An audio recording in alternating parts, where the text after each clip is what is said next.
देखो सक्सेसफुल होने के लिए हुँ, या आप कंटेंट क्रिएटर भी बनना चाहते हो, यूट्यूबर बनना चाहते हो या सक्सेस चाहना हुँ। चाहिए कि आज मिल ही जाए बस मुझे सक्सेस। क्योंकि होते बहुत लोग हैं सक्सेसफुल, बहुत कम लोग होते हैं उसमें से। बहुत कम होते हैं और बहुत अच्छा सवाल है, बहुत रेलेवेंट सवाल है क्योंकि काफ़ी सारे लोग हैं जो स्ट्रगल बहुत करते हैं। हुँ, आपको पहले तो देखना पड़ेगा आप किस दिशा में जाके बैठते हैं और अपना कंटेंट बनाते हैं। वो डायरेक्शन बहुत ज़्यादा महत्वपूर्ण है क्योंकि वहाँ पे वास्तु इन्वॉल्व होता है। हुँ, क्या कपड़े आप पहनते हैं, किस तरीके का ऑरा आपने वहाँ की एनर्जीज़ कितनी हाई करी हुई हैं, वो सारी चीज़ें आपको देखनी पड़ेंगी। तो आपने क्या करना है, अपने पहले सबसे पहले साउथ ईस्ट की तरफ फेसिंग टुवर्ड्स साउथ ईस्ट करके क्योंकि वहाँ अग्नि की दिशा है और वो आपको एनर्जीज़ दे रही है। अग्नि क्या है? आग, एनर्जी तो है ना? तो जब आप उधर की तरफ फेस करके कोई भी कंटेंट बनाएँगे हुँ। और उसको मैनिफेस्ट करेंगे, 43 डेज़ तक ये बोलना है कि मेरी जो ये रील है, ये वायरल हो रही है या मैं जो कंटेंट बना रहा हूँ, जो यूट्यूब में पे जो कंटेंट डालता हूँ, वो सारी चीज़ें वायरल हो रही हैं और मैं बहुत खुश हूँ। वो चीज़ आपको फ़ील करनी है। अभी आधे मन से करोगे तो नहीं होगा। 100% एफर्ट्स डाल दो कि ये तो होनी ही होनी है, मुझे पता ही ये होगा और उसको विजुअलाइज़ करना है 43 डेज़ तक। आप देखना आपकी रील कोई भी है, आपकी कोई भी वीडियो जो आप बना रहे हैं, इस तरीके से करके बना रहे हो, तो रातों-रात आप वायरल ज़रूर हो जाएँगे। छोटा-सा नुस्खा है, कोई भी करेगा सबको फलेगा। तो ये सभी यूट्यूबर्स के लिए या पर्टिकुलर जो किसी इंडस्ट्री यूट्यूबर्स के लिए? नहीं, ये सब यूट्यूबर्स के लिए है, जो भी रहु की दुनिया में काम करते हैं, उनके लिए है। ओके। जी। कंट्रोवर्सी से बचने के लिए बॉलीवुड स्टार्स के लिए ऐसी कौन-सी रेमेडीज़, क्योंकि हमने आजकल देख कोई भी बॉलीवुड स्टार या कोई भी अभी रिसेंट केस हुआ था आईजीएल का, इंडियाज़ गॉट टैलेंट का, जिसमें काफ़ी सारे यूट्यूबर्स भी फँस चुके थे कंट्रोवर्सी के अंदर। तो उनके लिए क्या रेमेडीज़ है? क्योंकि वो आजकल बहुत डिमांडिंग में है। देखिए, सबसे पहले तो कंट्रोवर्सी कई बारी आपको नेम फेम भी बहुत दिला देती है और कई बारी आपको बहुत डाउनफॉल भी जो अभी चल ही रहा है कई बार तो सिनेरियो केसेस कर दिए। केसेस कर दिए, लोगों को भागना पड़ गया। हुँ, तो आप ये समझिए कि आप जभी भी बुध की दशा है आपकी या फिर आप देखिए कि आप बोल क्या रहे हैं। अभी लोगों को नहीं पता ना कौन-सी दशा चल रही है, नहीं पता एस्ट्रोलॉजी में क्या चार्ट में क्या दिक्कत हो रही है।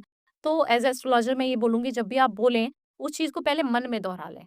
ये चीज़ मैं बोलने वाला हूँ या बोलने वाली हूँ और डिलीवर करने वाली हूँ और ये सब चीज़ें कितना इम्पैक्ट डालेंगे हमारी सोसाइटी पे। क्योंकि आप कोई भी चीज़ ऐसे बोल दोगे, रैंडमली आप कोई भी चीज़ बोल रहे हो ना, वो किसी को कितना इम्पैक्ट कर सकती है, कितनी कितनी उनकी भावनाओं को ठेस पहुँचा सकती है, आप जान भी नहीं सकते हो और आपका करियर पूरा डूब जाएगा। हुँ। तो बोलने से ना बहुत ज़्यादा घबराना चाहिए, तो पहले मन में सोचो, फिर बोलो और एक इलायची खा के बोलो, हमेशा अच्छा बोलोगे। ओके, छोटी-सी रेमेडी, हरी इलायची मुँह में खा लो, थोड़ी-सी मिश्री मुँह में खा लो और फिर बोलना शुरू कर दो, फिर मज़ा आना शुरू हो जाएगा। जो आप बोलोगे वो बहुत मधुर बोलोगे। ओके। जी, तो ये अच्छी रेमेडीज़ थी। बहुत छोटी-सी थी और हुँ। वर्स्ट क्लाइंट आपके पास कौन-सा है जिसके पास एकदम अतरंगी सी प्रॉब्लम हो? अ, अभी कुछ ही समय पहले की एक क्लाइंट मेरे पास आए थे और वो किसी अच्छी पोजीशन पे पॉलिटिकल पोजीशन पे थे, किसी प्रदेश के बहुत अच्छे एमएलए पोजीशन पे थे वो। वो मेरे पास आते हैं और बोलते हैं कि मैडम मेरा तो अभी शादीशुदा लाइफ जी रहा हूँ, 2 बच्चे भी हैं, सब कुछ सब बढ़िया चल रहा है और मेरे को अपनी गर्लफ्रेंड से शादी करनी है। मतलब उनकी एक और गर्लफ्रेंड है, जिससे वो बचपन से प्यार करते हैं या फ्रेंड रही होगी उनकी पहले और उसने शादी नहीं करी बट मेरे को भी शादी करनी है और ही माइट बी अराउंड 40-45। तो मुझे अजीब लगा, मैंने बोला आप डाइवोर्स लेना चाहते हैं अपनी पहली वाइफ से? हम बोलते नहीं मैडम मेरे को डाइवोर्स नहीं लेना। हुँ, मैंने बोला फिर आप क्या चाहते हो मुझसे? सॉल्यूशन क्या चाहते हो? समाधान क्या चाहते हो, है ना? आप बताओ। तो बोलते मैडम मेरे को उनको भी साथ में रखना है हुँ। और मेरे को जो मेरी गर्लफ्रेंड है उससे भी शादी करनी है। मैंने कहा ऐसे कैसे पॉसिबल है? तो बोले इसी का तो उपाय मैं आपसे जानना आया हूँ यहाँ पर इतनी दूर से। तो ऐसे क्लाइंट्स भी बहुत कौन आते से हैं। पॉलिटिशियन थे, वो नाम बता सकते हो उनके? नहीं, नाम नहीं बता सकती हूँ। क्योंकि हमारे क्लाइंट होते हैं तो उनकी सारी जानकारी को हम गुप्त रखना चाहते हैं। नाम नहीं बता सकते बट हाँ, वो बहुत अजीब और बहुत अटपटा मुझे लगा क्योंकि या तो फिर ऐसे केसेस भी बहुत आते हैं हमारे पास पीयूष की डाइवोर्स लेना चाहते हैं और दूसरी लड़की से शादी करना चाहते हैं, लड़के से शादी करना चाहते हैं, नहीं चल रहा। वो ठीक है, कहीं हद तक हमें समझ आता है कि वो सब चीज़ें अच्छी हैं। बट आप ये बोल रहे हो कि मेरे बच्चे भी हैं, मैं उनको भी नहीं छोड़ना चाहता, मेरी वाइफ है, उनको नहीं छोड़ना चाहता और आप साथ में भी रहना चाहते हो, तो वो कहीं न कहीं मुझे समझ में आया उसका समाधान मेरे को तो कैसे उसकी रेमेडी बताई आपने, नहीं बताई? नहीं, नहीं, उसकी रेमेडी नहीं बताई मैंने। ओके। मेजॉरिटी किस तरह की प्रॉब्लम्स आपके पास आती है कि वो क्लाइंट फेस कर रहे हो? Financially, emotionally, mentally? 70-80% लोग जो मेरे पास आते हैं, वो सिर्फ़ पैसा कमाने के लिए आते हैं। पैसे की रेमेडीज़ बहुत चाहिए सबको, शुक्र अच्छा करना है, तो शुक्र में हमारा पैसा भी आ जाता है, पीयूष हमारा सुंदरता भी आ जाती है, हमारा ग्लैमर शुक्र से रूल होता है और हमारा प्यार, वो भी शुक्र है। तो जब हम बात करते हैं शुक्र की, तो सारे प्लैनेट्स जो हैं एक तरफ और शुक्र एक तरफ हो जाता है। तो शुक्र की रेमेडीज़ जितनी भी मैं बताती हूँ, सबको फलती है। 100% काम करती है और सब आप भी करोगे ऐसे, आपको भी शुक्र अच्छा रिज़ल्ट देना शुरू कर देगा। और काफ़ी सारे लोग हैं जो मेरे यूट्यूब पे देख के मेरे को इंस्टा पे देख के मेरे प्रोफ़ाइल को उन्होंने रेमेडी करी और वो मेरे से कंसल्टेशन लेने बाद में आए। जब उन्होंने 2-3 महीने मेरी रेमेडीज़ फ़ॉलो करी और वो अच्छी होने लगी उनकी लाइफ़, तब वो मेरे पास आते हैं। क्या करना होता है? आपको बहुत ज़्यादा कुछ करना नहीं होता। इत्र का इस्तेमाल मैं बहुत ज़्यादा बताती हूँ। आपको लग रहा है कि पैसा चाहिए, इत्र और दालचीनी 2 ऐसी चीज़ें हैं, जिसको आप नहाने के पानी में मिलाना शुरू कर दो, आपके पास पैसा 100% आएगा ही आएगा।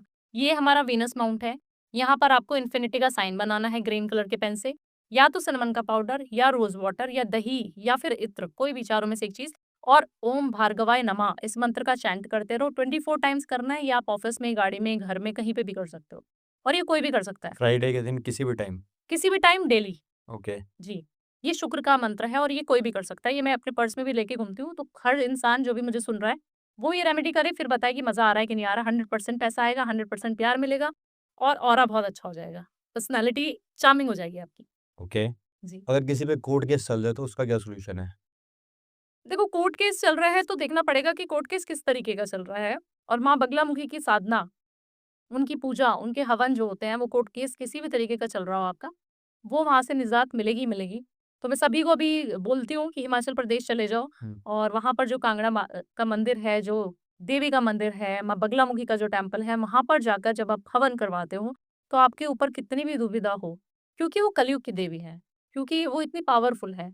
और दूसरा जो है, काल भैरव के दर्शन आपको ज़रूर करने चाहिए। तो वहाँ की जो एनर्जीज़ है ना, वो इतनी पावरफुल है कि जिस दिन आप महाकाल गए ना, उस दिन से लेके और 6 महीने आगे का, आप अपना चेंजेज़ देखना कि आपको कितना मज़ा आया। मैं अभी लास्ट वीक ही होके आया हूँ। हाँ, हुँ। और आज से लेके अब 6 महीने तक पीयूष, आपकी ज़िंदगी बदलने वाली है, मैं ये लिख के दे रही हूँ। आज की जो डेट है ना, वो नोट डाउन कर लेना कि भावना जी ने मुझे ये चीज़ बोली थी। 100% 6 महीने बाद मिलेंगे और बात करेंगे। फ़ोन पे बताना कैसा मज़ा आ रहा है कि नहीं, श्योर। है ना? कोई ऐसी रेमेडी जो हर पर्सन के लिए रिलायबल हो, मेल के लिए, फीमेल के लिए, ट्रांसजेंडर के लिए, छोटा, बड़ा? देखो, एक ऐसी रेमेडी बता देती हूँ जो सबको फलेगी, जो सभी लोग कर सकते हैं, छोटा-बड़ा सब लोग। आपको कोई भी अपने ईष्ट पता होने चाहिए कि मेरे कौन हैं, और उन ईष्ट को ही आपको सँभाल के रखना है और उन्हीं की सेवा हमेशा दिन-रात करते रहनी है। सेवा से, जब मैं बोलती हूँ सेवा, तो उसका क्या महत्व है? उसका महत्व है, आप उनकी चैंटिंग शुरू कर दो। आप उनको दिल से याद करना शुरू कर दो। ज़रूरी नहीं है कि मंदिर जाना ज़रूरी होता है। ज़रूरी नहीं है कि आपको पूजा-पाठ में 1 घंटा देना बहुत ज़्यादा ज़रूरी है। अगर आप दिल से भी उनको याद कर रहे हो ना, तो पीयूष आपको वाइब्रेशन फ़ील होनी शुरू हो जाएँगी ओवर द टाइम। ऐसा नहीं कि आज मैंने पूजा शुरू करी और मेरे को आज से ही कुछ फ़ील होना शुरू हो गया। और दूसरा, मेडिटेशन ज़रूर करना चाहिए, क्योंकि मैं देखती हूँ कि छोटा बच्चा भी होगा, बड़ा भी होगा, जवान होगा, फीमेल्स, मेल्स, सभी के अंदर एग्रेशन बहुत ज़्यादा हो गया है आजकल। कोई किसी की सुनना नहीं चाहता, क्योंकि कॉर्पोरेट वर्ल्ड में हम लोग जी रहे हैं, राइट? तो अग्रेशन क्यों हो गया? रीज़न क्या है उसका? रीज़न बहुत फ़ास्ट लाइफ़ हो गई है, जल्दी से हमें सक्सेस चाहिए। हम पहले संतुष्ट हो जाते थे, हमारे जो मम्मी-पापा थे, छोटी चीज़ों में खुशियाँ ढूँढ लेते थे। अभी हमें दूसरे की भाग-दौड़ से हमारी ज़िंदगी जो है और तेज़ी हो गई है। मेरे को चाहिए कि पीयूष के पास ये गाड़ी है, मुझे तो इससे बड़ी गाड़ी लेनी है। मेरे पड़ोसी के पास तो ऐसा आईफ़ोन है, तो मुझे तो उससे बड़ा लेना है। पार्टनर जो है, तो ये सोशल मीडिया की वजह से हो गया है कि सोशल मीडिया पे हम लोगों की लाइफ़ देख लेते हैं अब ईज़िली? 100% सोशल मीडिया का बहुत बड़ा रोल है। मेजर रोल तो सोशल मीडिया का ही है। राहु की दुनिया में हम लोग रह रहे हैं। ये सारा राहु ही है जो हमें एक्टिवेट करता है, हमारे ग्रहों को। और आप देखिए, सोशल मीडिया ने हमें बहुत सारी चीज़ें अच्छी भी दी हैं, क्योंकि हमें पता लगता है कि लाइफ में हो क्या रहा है, और सोशल मीडिया की इतनी ताकत है कि आप किसी पॉलिटिशियन को भी हिला सकते हैं अगर आपके फॉलोअर्स अच्छे हैं या आपकी आवाज़ सब लोग सुनना चाहते हैं तो। दूसरी चीज़, जब हम सोशल मीडिया की बात करते हैं तो हमें हर एक इंसान की दुनिया भी दिखाई दे रही है। एक जो किस्सा मैं कोरिलेट कर पा रही थी, जो मेरे पास क्लाइंट आए थे उनके जैसा, एक अरमान मलिक करके हैं, हुँ, उनकी 2-2 वाइफ्स हैं, राइट? हुँ। तो पाकिस्तान के जो एक्टर हैं। हाँ, हाँ, और उनकी 2 वाइफ हैं, दोनों खुश रह रही हैं। हुँ। तो एक और कोई मैंने देखा कुछ समय बाद कि कोई और ऐसे उभर के आ गया और उन्होंने बोला मेरी भी 2-2 बीवियाँ हैं, ताकि मैं भी वायरल हो जाऊँ। तो मतलब वायरल होने के लिए, अपने कंटेंट को इतना ज़्यादा उभारने के लिए, आप उनके हिसाब से वायरल होने के लिए 2 बीवियाँ चाहिए। 2 बीवियाँ चाहिए, और लोगों को लगता है कि ये एक हम रोल मॉडल बना रहे हैं या एक गोल सेट कर रहे हैं, एक आइडल हम लोग ऐसे बन रहे हैं, बट ऐसा गलत है ना? मैं एज़ अ एस्ट्रोलॉजर, अगर अपने एस्ट्रोलॉजर्स को, दूसरे एस्ट्रोलॉजर्स को देखती हूँ प्लेटफ़ॉर्म पे, तो मुझे खुशी होती है कि वो लोग अच्छी चीज़ें स्प्रेड कर रहे हैं, राइट? बट कहीं एस्ट्रोलॉजर्स भी ऐसे हैं जो बहुत सारी ऐसी चीज़ें कर देते हैं कि ये तंत्र कर लो, विद्या कर लो, ये चीज़ रख लो तो ऐसे रातों-रात जादू हो जाएगा, टोना हो जाएगा। ये नहीं करना चाहिए। आप अगर जेन्युइन हैं तो लोग आपको प्यार करेंगे ही करेंगे, हुँ। है ना? तो मुझे लगता है जेन्युइन रहना चाहिए, जो आप हो वो आप सबसे यूनिक हो। मैं इतनी छोटी-सी उम्र में इतनी पॉपुलर हो गई, कैसे हो गई वो सब सिर्फ़ महादेव को पता है और मुझे पता है। क्योंकि आप देखेंगे, इतने सारे एस्ट्रोलॉजर्स हैं जो मेरे से बहुत अच्छे हैं, मेरे से ज़्यादा अच्छा नॉलेज उनका होगा और मेरे से ज़्यादा अच्छे क्लाइंट्स वो देखते होंगे, बट वायरल होने का जो मोटिव है ना पीछे का, हुँ। वो आप समझ नहीं पाएँगे। तो ये भाग-दौड़ ना रहे, कि ये क्या कर रहा है? आज आप यूट्यूबर हैं, आप पॉडकास्ट ले रहे हैं, तो कल को मैं भी पॉडकास्ट लेने लग जाऊँ। मुझे पता होना चाहिए कि मेरे को क्या चीज़ सूट करती है, मेरे ऑरा में क्या चीज़ रिफ्लेक्ट होती है, उस चीज़ का काम करना चाहिए। किसी को भी देख के आप इन्फ्लुएंस ना हो जाएँ। अरुण पंडित और आपके रेमेडीज़